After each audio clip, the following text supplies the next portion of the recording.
बिस्मिल्लाहिर्रहमानिर्रहीम। अस्सलाम वालेकुम। 10th क्लास आज हमने एक्सरसाइज 2.6 स्टार्ट करनी है। 2.6 का फर्स्ट क्वेश्चन हमारे पास है, use synthetic division to find the question and remainder when. हमने सिंथेटिक डिवीजन को यूज़ करके फाइंड करना है क्वेश्चन एंड रिमाइंडर्स। सबसे पहले हमें ये पता होना चाहिए कि सिंथेटिक डिवीजन किसे कहते हैं। तो ये आप लोगों की डेफिनेशन है पेज नंबर 35 पे। पेज नंबर 35 पे देखें सिंथेटिक डिवीजन। सिंथेटिक डिवीजन किसे कहते हैं? Synthetic division is the process of finding the quotient. मतलब ये हमारे पास ऐसा प्रोसेस होता है जिसमें हम फाइंड करते हैं quotient and remainder when a polynomial is divided by a linear polynomial. जब हम किसी पोलिनोमियल को डिवाइड करते हैं किस पे? लीनियर पोलिनोमियल पे। In fact synthetic division is simply a shortcut of long division method. हमारे पास जो सही डेफिनेशन है वो क्या है कि सिंथेटिक डिवीजन हम किसे कहते हैं? ये हमारे पास एक सिंपली शॉर्टकट मेथड होता है जो किसके लिए हम यूज़ करते हैं? लॉन्ग डिवीजन मेथड के लिए। ठीक है, उसे हम क्या कहते हैं? सिंथेटिक डिवीजन कहते हैं। अब फर्स्ट क्वेश्चन में हमने सिंथेटिक डिवीजन को यूज़ करते हुए क्वोशंट और रिमाइंडर फाइंड करना है। तो फर्स्ट पार्ट हमारे पास है x square plus 7x minus 1 divide हमने करवाना है x प्लस 1। तो हम कैसे सॉल्व करेंगे? सबसे पहले आप लोगों ने जो ये हमें दिया हुआ है x प्लस 1 दिया है, इससे हमने फैक्टर्स बना लेना है। फैक्टर कैसे बनाएंगे? इसको हम इक्वल टू 0 पुट करेंगे। अब ये इधर प्लस 1 है, इधर आके क्या हो जाएगा? -1। तो x इज इक्वल टू हमारे पास आ गया -1। अब आपने -1 मतलब ये वाला रूट यूज़ करते हुए हमने सिंथेटिक डिवीजन सॉल्व कर देना है इस इक्वेशन को। तो कैसे सॉल्व करेंगे? ये हमारे पास आ जाएगा -1। अब एक्स स्क्वायर है तो यहाँ पे हमारे पास 1 आ जाएगा, इसका कोफिशिएंट 1 है। और ये 7x है, इसका कोफिशिएंट 7 है। और फिर आगे कांस्टेंट नंबर है -1। ठीक है, उसके बाद आप लोगों ने क्या करना है? तो जो फर्स्ट वाली वैल्यू होती है वो एज इट इज़ नीचे उतार लेनी है। मतलब 1 है तो 1 वैसे नीचे उतार लेना। उसके बाद आप लोगों ने इस 1 को 1 से मल्टीप्लाई करवाना है। तो 1 1 जार 1 और ये साथ माइनस वैसे आ जाएगा। अब प्लस माइनस -7 में से 1 माइनस करेंगे तो क्या रह जाएगा? 6। अब 6 1 जार 6, ये साथ -6 आ जाएगा। तो माइनस माइनस प्लस 6 और 1 क्या हो जाएगा? -7 हो जाएगा। कैसे आप लोगों ने सिंथेटिक डिवीजन यूज़ करके कैसे सॉल्व करना है कि फर्स्ट आप लोगों ने क्या करना है? x प्लस 1 यहाँ से रूट निकालना है और x प्लस 1 को पुट करना है 0 के। ये इधर +1 हो रहा था, इधर आकर -1 हो जाएगा। उसके बाद आप लोगों ने ये जो इक्वेशन दी हुई है उसको यहाँ पे लिख लेना है, उसके कोफिशिएंट लिखने हैं। मतलब x के साथ कोफिशिएंट क्या है? 1 है तो 1 लिख लिया। उसके बाद x के साथ क्या कोफिशिएंट है? 7 है, वो लिख लिया। कांस्टेंट नंबर लिखा। ये वाला माइनस जो हमने इसका रूट निकाला था वो बाय लिखना है। उसके बाद जो फर्स्ट वैल्यू उसको वैसे नीचे उतारना है।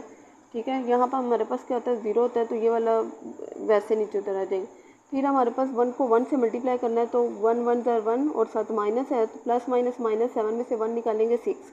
फिर इसको मल्टीप्लाई करवाना है। 6 को 1 से मल्टीप्लाई करवाएंगे। 6 1 जार 6, ये साथ माइनस वैसे आ जाएगा। माइनस माइनस प्लस हमारे पास क्या आ जाएगा? 6 और 1 7 -7। अब आप लोगों के पास क्वेश्चन क्या होता है और रिमाइंडर क्या होता है? जो हमारे पास यहाँ पे फर्स्ट वैल्यू होती है वो ये वाली वैल्यू हमारे पास क्या होती है? रिमाइंडर होता है। और ये वाली वैल्यू हमारे पास क्या होती है? क्वोशंट होता है। ठीक है, यहाँ पे देखें हमने लिखना इसको कैसे है। क्वेश्चन लिखने का तरीका क्या होता है? क्वेश्चन लिखने का तरीका है कि आप लोगों ने इधर से शुरू करना होता है। ठीक है, इधर से शुरू करेंगे तो हमारे पास ये वाली वैल्यू कौन सी होती है? कांस्टेंट नंबर होता है। यहाँ पे देखें पहले हम क्या लिखते होते हैं? कांस्टेंट कोई सा भी नंबर, जैसे यहाँ पे 6 है, पहले 6 लिखते हैं, फिर x वाली वैल्यू लिखते हैं, फिर x स्क्वायर लिखते हैं, फिर x क्यूब लिखते हैं। ठीक है, इस तरह हम इक्वेशन में लिखते होते हैं। ठीक है, तो यहाँ पे हमारे पास कांस्टेंट नंबर 6 आ जाएगा और x की वैल्यू हमारे पास क्या होगी? x की वैल्यू हमारे पास x हो जाएगी। ठीक है, और अब हमने लिखना है कि हमारे पास रिमाइंडर क्या है। रिमाइंडर देखें हमारे पास जो लास्ट वाली वैल्यू होती है वो हमारे पास क्या होती है? रिमाइंडर होती है। तो रिमाइंडर हमारे पास आया -7। तो इसमें बस हमने यही फाइंड करना था। सिंथेटिक डिवीजन को यूज़ करते हुए हमने क्वोशंट और रिमाइंडर फाइंड करना था, वो हमने कर लिया। क्वेश्चन नंबर 1 का पार्ट 2 हमारे पास है 4x³ - 5x + 15 और डिवाइज़र हमारे पास है x + 3।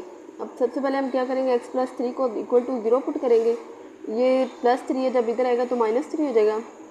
इक्वेशन जो दी हुई है 4x³ है -5x + 15। अब पहले x³ के कोफिशिएंट हमें क्या दिया हुआ है? 4। उसके बाद हमारे पास होना चाहिए x² वाली वैल्यू होनी चाहिए, लेकिन x² की वैल्यू नहीं है, मिसिंग है। तो फिर हम क्या करेंगे? उसकी जगह पे 0 पुट करेंगे।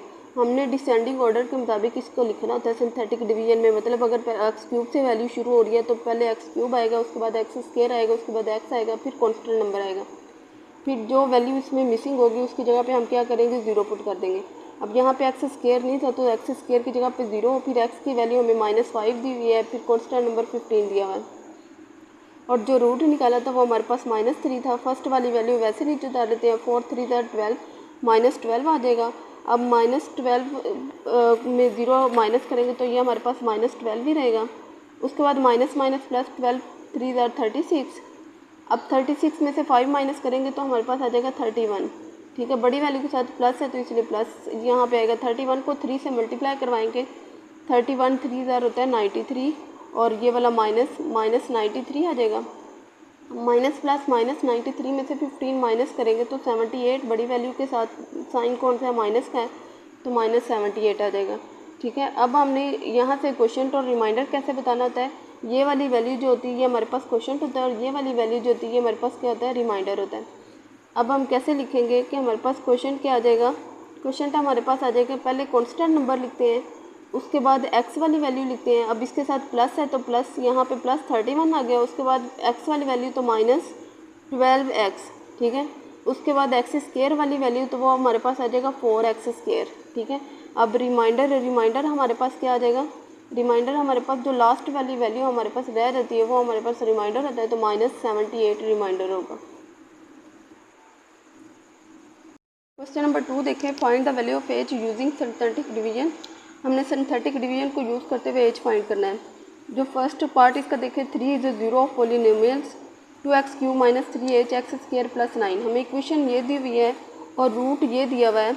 हमने सिंथेटिक डिवीजन यूज़ करके क्या फाइंड कर लेना है, एज की वैल्यू फाइंड कर लेनी है। ठीक है, अब हमें देखिए सबसे पहले p ऑफ x क्या दिया हुआ है।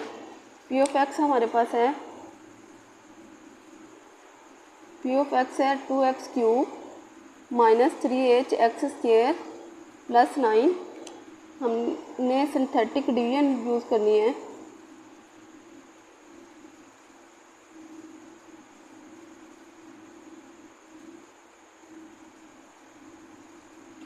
सिंथेटिक डिवीजन देखिए हमारे पास सबसे पहले वैल्यू कौन सी है, 2x³ है।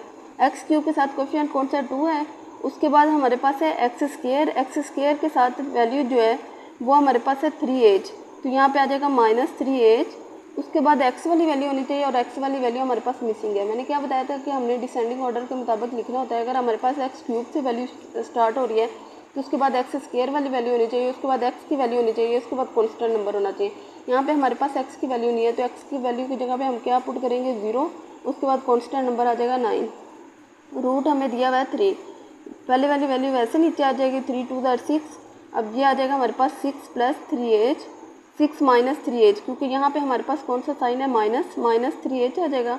उसके बाद यहाँ पे इसको मल्टीप्लाई करवाएंगे, 6 3 18 -3 3 9 9h। ठीक है, उसके बाद ये वैसे ही नीचे 18 - 9h। अब इसको इससे मल्टीप्लाई करवाएंगे तो ये हमारे पास आ जाएगा 18 3 क्या होता है 54 -9 3 27h। उसके बाद हम क्या करेंगे, ये वाला plus minus minus 50 plus plus plus 54 और 9 हमारे पास क्या आ जाएगा 63 - 27h। आप लोगों ने कांस्टेंट वैल्यू के साथ कांस्टेंट वैल्यू को सोल्व करना है।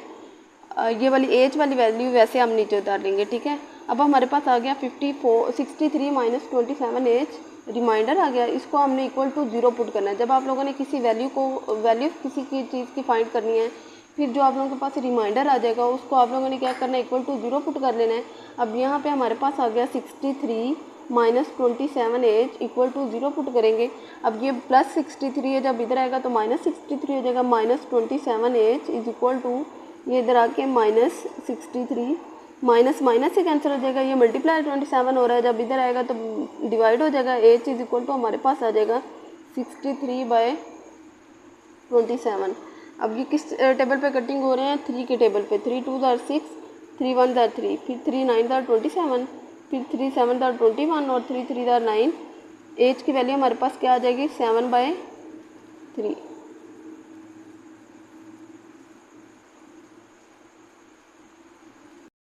क्वेश्चन नंबर 3 का लास्ट पार्ट है हमारे पास है -1 is the zero of the polynomials 2x³ + 5hx - 23। अब इसमें इक्वेशन हमें p ऑफ x की तरह दिया हुआ है 2x³ + 5hx - 23 और जो रूट है वो हमारे पास है -1। अब ये वाला 2 वैसे नीचे उतार लेंगे। अब यहाँ पे x³ के बाद x² वाली वैल्यू आनी थी, वो हमारे पास नहीं थी, तो उसकी जगह पे हमने 0 पुट किया। फिर हम क्या करेंगे 2 1 ज़ा 2 और ये वाला -7 आएगा तो -2, ये -2 वैसे नीचे उतार लिया, 2 1 ज़ा 2, फिर माइनस माइनस प्लस हो जाएगा, 5h + 2 हो गया। अब 5 को 1 से मल्टीप्लाई करवाया तो 5 1 ज़ा 5 और -5h आ जाएगा, फिर माइनस प्लस माइनस 2 1 ज़ा 2 आ जाएगा। अब क्या आ जाएगा -5h वैसे आ जाएगा, माइनस माइनस प्लस 23 और 2 क्या हो जाएगा 25 हो जाएगा। मैंने आपको क्या बताया था कि कांस्टेंट नंबर को कांस्टेंट नंबर के साथ ऐड या सब्ट्रैक्ट करना है और जो h वाली वैल्यू है वैसे नीचे उतार देनी। उसके बाद अब फाइंड कैसे करना है h, जो रिमाइंडर मतलब कि जो लास्ट वाली वैल्यू हमारे पास क्या होती है रिमाइंडर होती है, उसको हमने किसके इक्वल पुट कर लेना है 0 के। तो ये हमारे पास आ जाएगा -5h - 25 = 0। -5h ये -25 है, जब इधर आएगा तो क्या हो जाएगा 25 हो जाएगा, प्लस हो जाएगा। ठीक है, अब ये मल्टीप्लाई हो रहा है, इधर आके डिवाइड हो जाएगा तो h = 25/-5 आ गया, 5 5 ज़ा 25, h की वैल्यू हमारे पास क्या आ गई -5। अब इसका जो क्वेश्चन नंबर 1 का एक पार्ट रहता था और क्वेश्चन नंबर 2 का एक पार्ट रहता है, वो आप लोगों ने खुद करना है। क्वेश्चन नंबर 3 करने लगे use synthetic division to find the value of L and M। अब हमने यहाँ पे दो वैल्यूज फाइंड करनी है, L की वैल्यू फाइंड करनी है और M की वैल्यू फाइंड करनी है। If x + 3 and x + 2 are the factors of the polynomials, हमें 2 फैक्टर्स दिए हुए हैं और पोलिनोमियल्स इक्वेशन जो है वो हमारे पास है x³ + 4x² + 2lx + m। इस इक्वेशन को यूज़ करके मतलब कि सिंथेटिक डिवीजन की मदद से हमने क्या फाइंड करना है, L और M की वैल्यू फाइंड करनी है। दो हमारे पास फैक्टर हैं, एक है x + 3 और दूसरा है x - 2। पहले हम क्या करेंगे x + 3 को यूज़ कर देंगे, x + 3 को = 0 पुट करेंगे। यहाँ से ये +3 है, जब इधर आएगा तो -3 हो जाएगा। इक्वेशन है हमारे पास x³, इसके साथ कोफिशिएंट है 1, उसके बाद x², उसके साथ है कोफिशिएंट 4, उसके बाद है x, उसके साथ है 2l, उसके बाद कांस्टेंट नंबर हमें दिया हुआ है m और रूट हमारे पास है -3। पहली वाली वैल्यू हमारे पास वैसे नीचे आ जाएगी 1। अब इसको इससे मल्टीप्लाई करवाएंगे, -3 1 ज़ा 3, 4 में से 3 माइनस करेंगे तो 1, 3 को 1 से मल्टीप्लाई करवाया तो -3 1 ज़ा 3। अब ये हमारे पास आ जाएगा 2l - 3। उसके बाद इसको मल्टीप्लाई करवाएंगे, 2l को करवाएंगे 3 2 ज़ा 6, 6l -6l। उसके बाद हमारे पास आ जाएगा माइनस माइनस प्लस, 3 3 ज़ा 9। ठीक है, तो हमारे पास आ गई m - 6l + 9। ठीक है, ये हमारे पास क्या है रिमाइंडर आया। इसको हम लिखेंगे कैसे, m - 6l + 9 = 0। ये इक्वेशन नंबर 1 होगी। ठीक है, अब इक्वेशन नंबर 2 कैसे बनानी है, वो दूसरा रूट यूज़ करके, दूसरा फैक्टर जो हमें दिया हुआ है वो हमारे पास दूसरा फैक्टर क्या है x - 2, इसको यूज़ करके हमने इक्वेशन नंबर 2 बनानी है। फिर इन दोनों इक्वेशन से हम क्या करेंगे, L और M की वैल्यू फाइंड करेंगे। अब दूसरा फैक्टर था हमारे पास है x - 2, इसको हमने 0 पुट किया। अब ये माइनस है, इधर आके प्लस हो जाएगा, x = हमारे पास क्या आ गया 2 आ गया। अब हमने इक्वेशन लिख ली, वो हमारे पास है 1, उसके बाद x² के साथ वैल्यू है 4, x के साथ है 2l और कांस्टेंट नंबर है हमारे पास m। ठीक है, और रूट हमें दिया हुआ है 2। पहली वाली वैल्यू वैसे नीचे उतार देंगे, 2 1 ज़ा 2, 4 और 2 क्या हो जाएगा 6। अब 6 2 ज़ा 12, हमारे पास आ जाएगा 2l + 12। उसके बाद इसको इससे मल्टीप्लाई करवाया तो 2 2 ज़ा 4l + 2 2 ज़ा 4, ये हमारे पास आ जाएगा +12 और 12 2 ज़ा 24। ठीक है, ये हमारी वैल्यू आ गई m + 4l + 24। ठीक है, अब ये हमारे पास रिमाइंडर आ गया, रिमाइंडर m + 4l + 24 = 0 और ये इक्वेशन नंबर 2 बन गई। अब हमने इन दोनों इक्वेशन से L और M की वैल्यू कैसे फाइंड करनी है, यहाँ पे देखें कि इसके साथ हमारे पास जो कोफिशिएंट है वो 1 है, इसके साथ भी कोफिशिएंट 1 है और अगर अब हम इसको सब्ट्रैक्ट करवाएंगे तो हमारे पास एक वैल्यू निकल आएगी और फिर उस वैल्यू को हम किसी भी इक्वेशन में पुट करेंगे तो हम दूसरी वैल्यू फाइंड कर सकते हैं। तो मैं क्या करवा रही हूँ, सब्ट्रैक्ट इक्वेशन 1 एंड 2, इन दोनों इक्वेशंस को सब्ट्रैक्ट करवा दूंगी। तो फर्स्ट वाली इक्वेशन है m minus 6l plus 9 equal to 0, और सेकंड इक्वेशन हमारे पास है m plus 4l plus 24 equal to 0। अब यहाँ से हम फाइंड कैसे करेंगे, ये जब हम सब्ट्रैक्ट करते हैं तो नीचे वाले साइन चेंज हो जाते हैं, ये प्लस माइनस हो जाएगा, ये भी माइनस हो जाएगा, ये भी माइनस हो जाएगा, माइनस प्लस ये कैंसिल हो जाएंगे, माइनस माइनस प्लस 6 और 4 10l। उसके बाद देखें माइनस प्लस माइनस 24 में से 9 माइनस करेंगे तो 15 बड़ी वैल्यू के साथ माइनस है तो माइनस 15 इक्वल टू 0। अब ये माइनस 15 है, जब इधर आएगा तो प्लस हो जाएगा, तो 10l इज इक्वल टू 15। ठीक है, अब ये 10 मल्टीप्लाई हो रहा है, जब इधर आएगा तो डिवाइड हो जाएगा, l इज इक्वल टू हमारे पास आ जाएगा 15/10, 5 3 ज़ार 15, 5 2 ज़ार 10, l की वैल्यू हमारे पास क्या आ गई 3/2। अब हमने फाइंड करनी है m की वैल्यू। m की वैल्यू के लिए हम l की वैल्यू को पुट कर देंगे, पुट इन इक्वेशन 1 में पुट करेंगे।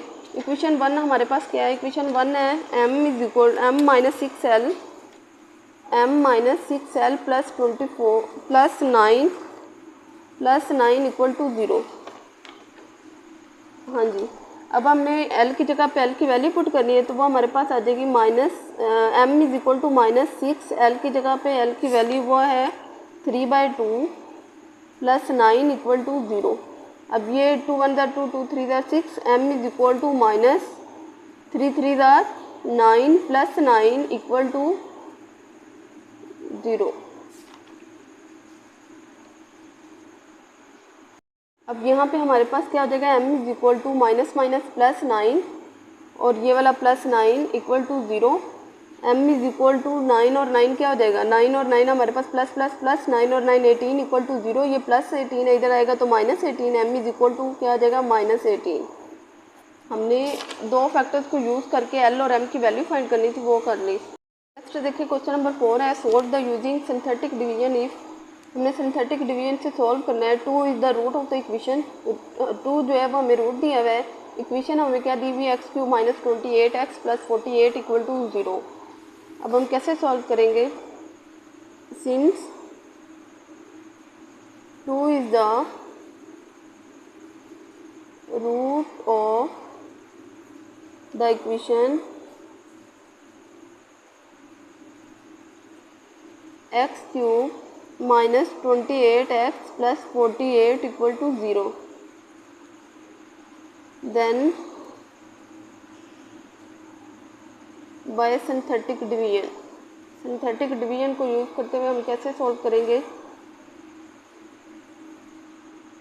इक्वेशन देखें x³, पहले x³ के साथ कोफिशिएंट हमारे पास 1 है, उसके बाद होना चाहिए x² की वैल्यू नहीं है तो उसकी जगह पे हम 0 पुट करेंगे, फिर x के साथ -28 है, फिर कांस्टेंट नंबर है 48 और रूट हमें क्या दिया हुआ है 2 दिया हुआ है। पहले वाली वैल्यू वैसे नीचे आ जाएगी, 2 1 ज़ार 2, अब ये 2 वैसे आ गया, फिर 2 2 ज़ार 4, 28 में से 4 माइनस करेंगे तो क्या रह जाएगा 24, और बड़ी वैल्यू के साथ साइन कौन सा माइनस, तो -24। अब 24 को 2 से मल्टीप्लाई करवाएंगे तो हमारे पास आ जाएगा -48। अब ये प्लस का माइनस का कैंसिल हो जाएगा तो रिमाइंडर हमारे पास क्या आ जाएगा 0 आ जाएगा। ठीक है, अब हम इसको लिखेंगे, कैसे लिखेंगे, जैसे आप लोगों ने फर्स्ट क्वेश्चन में क्वेश्चन और बताया था हमने रिमाइंडर, सेम वैसे हमने इसमें भी करना है। पहले हम क्या लिखते हैं, कांस्टेंट नंबर, तो वो हमारे पास है -24, उसके बाद x वाली वैल्यू है, x वाली वैल्यू हमारे पास है 2x, उसके बाद x² वाली वैल्यू है तो वो हमारे पास है x² plus 2x minus 24 equal to 0। ये हमारे पास इक्वेशन बन जाएगी।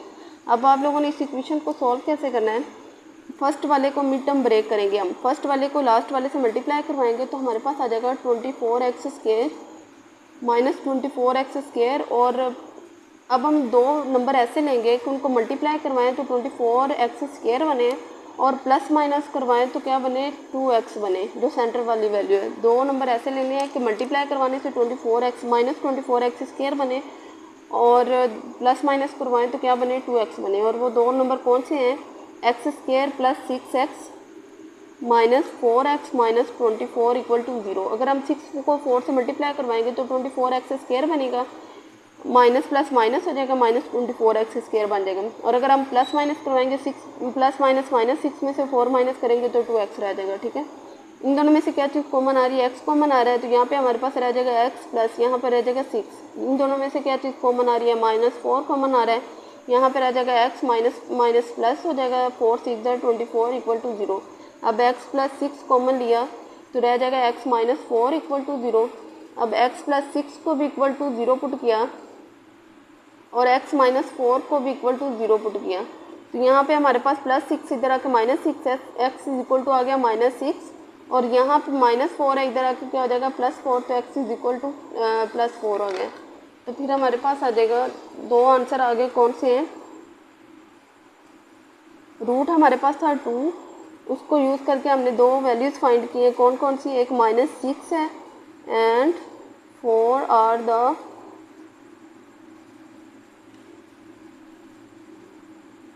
the roots of given equation, और इक्वेशन वो जो हमें दी हुई थी वो कौन सी थी, x³ minus 28x plus 48 equal to 0। अब इसके जो नेक्स्ट 2 पार्ट रह गए वो आप लोगों ने खुद करने हैं। नेक्स्ट देखिए क्वेश्चन नंबर 5 है, solve by using synthetic division if 1 and 3 are roots of the equation x³ minus 10x² plus 9 equal to 0। अब यहाँ पे हमें 2 रूट्स दिए हुए हैं, सेम जैसे हमने क्वेश्चन पहले किए हैं वैसे हैं, बस यहाँ पे 2 रूट्स यूज़ करके हमने सिंथेटिक डिवीजन से वैल्यू फाइंड करनी है। तो कैसे करेंगे, since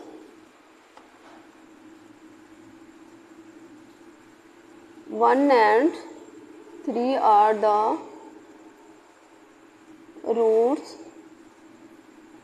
roots of the equation, then by synthetic division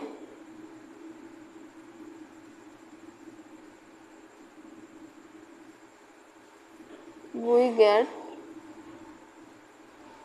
अब पहले हम इस इक्वेशन को लिखेंगे कैसे, पहले हमारे पास x की 4 वैल्यू है, x की 4 के साथ कोफिशिएंट 1 है तो 1 आ जाएगा, उसके बाद x³ होना चाहिए था लेकिन x³ की वैल्यू नहीं है तो उसकी जगह पे हम क्या पुट करेंगे 0। उसके बाद x² वाली वैल्यू है, उसका कोफिशिएंट है -10, उसके बाद x की वैल्यू होनी चाहिए, वो भी नहीं है तो उसकी जगह पे 0। उसके बाद हमारे पास कांस्टेंट नंबर है, कांस्टेंट नंबर हमें क्या दिया हुआ है 9। ठीक है, और जो फर्स्ट रूट हमारे पास क्या दिया हुआ है 1। अब ये वाली वैल्यू वैसे नीचे आ जाएगी, 1 को 1 से मल्टीप्लाई करवाया तो 1 आ गया, ये 1 वैसे नीचे, 1 को 1 से मल्टीप्लाई करवाया 1 माइनस प्लस -10 में से 1 माइनस करेंगे तो -9, बड़ी वैल्यू के साथ माइनस है इसलिए साथ माइनस आ जाएगा, -9 1 जार 9, ये हमारे पास वैसे -9 वैसे नीचे आ गया, 9 को 1 से मल्टीप्लाई करवाया तो -9 1 जार 9, अब ये प्लस है ये माइनस है कैंसिल हो जाएगा, रिमाइंडर हमारे पास आ गया 0। अब सेकंड रूट हमें दिया हुआ है 3, अब वो यूज़ करेंगे, अब पहली वाली वैल्यू वैसे नीचे आ जाएगी, फिर 3 1 था 3, 3 और 1 4 हो जाएगा, 4 3 था 12, माइनस प्लस -12 में से 9 माइनस करेंगे तो 3, अब 3 3 था 9, ये फिर माइनस है प्लस है तो कैंसिल हो जाएगा, तो रिमाइंडर क्या आ जाएगा 0। अब इसको हम लिखना कैसे है, पहले यहाँ पे कांस्टेंट नंबर लिखते हैं वो 3, उसके बाद हम लिखते हैं x वाली वैल्यू तो वो हमारे पास है 4x, उसके बाद x² वाली वैल्यू तो वो आ जाएगी x², और रिमाइंडर हमारे पास क्या आ गया 0 इक्वल टू 0 पुट कर लेंगे। अब हम इस इक्वेशन को भी सॉल्व करना है, कैसे सॉल्व करना है, मिड टर्म ब्रेक करके फैक्टर्स बनाने हैं इसके। तो कैसे बनाएंगे, हम फैक्टर्स बनाने हैं कि फर्स्ट वाली को लास्ट वाली से मल्टीप्लाई करवाए तो 3x², अब आप लोगों ने 2 ऐसे नंबर लेने हैं कि मल्टीप्लाई करवाएं तो 3x² बने और प्लस माइनस करवाऊँ तो 4x बने। वो 2 नंबर कौन से होंगे, अगर मैं 3 को 1 से मल्टीप्लाई करवाती हूँ तो वो 3 1 ज़ा 3, और अगर मैं प्लस करवाऊँगी तो 4x बन जाएगा। तो कौन से 2 नंबर आ जाएंगे, x² plus 3x plus x plus 3 equal to 0, इन दोनों में से x कॉमन आ रहा है, x कॉमन लिया प्लस 3, यहाँ पे प्लस 1 कॉमन आ रहा है तो x प्लस 3 इक्वल टू 0। अब x प्लस 3 कॉमन ले लिया, हमारे पास रह जाएगा x प्लस 1 इक्वल टू 0। अब x प्लस 3 को भी इक्वल टू 0 पुट किया और x प्लस 1 को भी इक्वल टू 0 पुट किया, यहाँ पे x is equal two plus 3 इधर आके -3 हो जाएगा, यहाँ पे प्लस 1 इधर आके -1 हो जाएगा। हेंस 1 एंड 3, ये हमें रूट्स दिए हुए थे और आंसर हमारे पास क्या है, -3 and -1 are the roots of equation. Question number 5 का पार्ट 2 आप लोगों ने खुद करना है। अब हम नेक्स्ट वीडियो में एक्सरसाइज 2.7 करेंगे और अगर किसी को कुछ समझ नहीं आई तो वो पूछ सकते हैं।